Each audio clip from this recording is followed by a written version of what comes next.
Hi ಎಲ್ರಿಗೂ ನಮಸ್ತೆ. ನಮ್ಮಪ್ಪ ಇವತ್ತು ಯಡಿಯೂರು ಜಾತ್ರೆಗೆ ಹೋಗ್ತಾಯಿದ್ದೋ.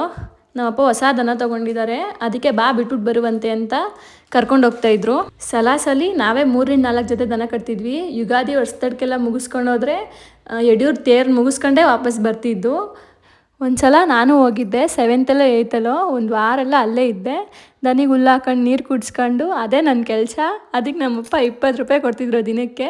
ಹೆಂಗಿದ್ರು ಏನು ಖರ್ಚಿರಲಿಲ್ಲ, ಅಲ್ಲೇ ಊಟ ಕೊಡೋರು. ದೇವ್ರ ಪ್ರಸಾದ ಅಂತ ಚೆನ್ನಾಗಿ ಬಾರಿಸೋದು, ಬರೋದು, ವಾಪಸ್ಸು ದನ ನೋಡ್ಕೊಳ್ಳೋದು, ಅಷ್ಟೇ ಕೆಲಸ. ನಾನಿದ್ದೀನಿ ಅಂತ ಸುತ್ತಾಡ್ಕೊಂಡು ಬರೋರು ನಮ್ಮಪ್ಪ ಅವ್ರ ಫ್ರೆಂಡ್ಸ್ ಜೊತೆ. ಹೆಂಗಿದ್ರು ನನ್ನ ಮಗಳು ನೋಡ್ಕೊತಾಳೆ ಅಂತ. ಇವಾಗೆಲ್ಲ ಬಿಡೋಲ್ಲ, ಬೈತಾಳೆ ನಮ್ಮವ್ವ, ಇನ್ನೂ ಚಿಕ್ಕ ಹುಡುಗಿನ ಅವಳು ನೀನು ಕರ್ಕೊಂಡು ಹೋಗೋಕ್ಕೆ ಅಂತ. ಇಷ್ಟು ವರ್ಷ ಆದಮೇಲೆ ಇವತ್ತೇ ಯಡಿಯೂರು ಜಾತ್ರೆಗೆ ಹೋಗ್ತಿರೋದು. ತುಂಬ ಖುಷಿ ಆಗ್ತಿದೆ, ಯಾಕಂದರೆ ನಾವು ಚಿಕ್ಕವರಿದ್ದಾಗಿಂದನೂ ನಮ್ಮಪ್ಪ ದನಗಳನ್ನ ಸಾಕೊಂಡು ಬಂದಿದ್ದಾರೆ. ಅದಕ್ಕೆ ಇವತ್ತಿಗೂ ದನಗಳಂದರೆ ನಂಗೆ ತುಂಬ ಇಷ್ಟ. ಮೊದಲೆಲ್ಲ ನಾವೇ ಯಡಿಯೂರು ಜಾತ್ರೆಗೆ ಅಂತ ದನ ಕಟ್ತಿದ್ವಿ. ಇದೇ ಫಸ್ಟ್ ಟೈಮ್ ನಮ್ಮಪ್ಪ ಯಡಿಯೂರಿಂದನೇ ದನ ತೊಗೊಬಂದಿರೋದು. ಅದೇನಂತ ಗೊತ್ತಿಲ್ಲ, ನಮ್ಮಪ್ಪಂಗೆ ದನ ಅಂದರೆ ಅಷ್ಟಿಷ್ಟ, ಅದನ್ನು ಮಾತ್ರ ಬಿಡಲ್ಲ. ಸರಿ ಅಂತ ನಾನು ನಮ್ಮಪ್ಪನ ಬಿಟ್ಬಿಟ್ಟು ಬಂದೆ. ಅವರು ದನ ಹೊಡ್ಕೊಂಡು ಸಂಜೆ ಬಂದರು.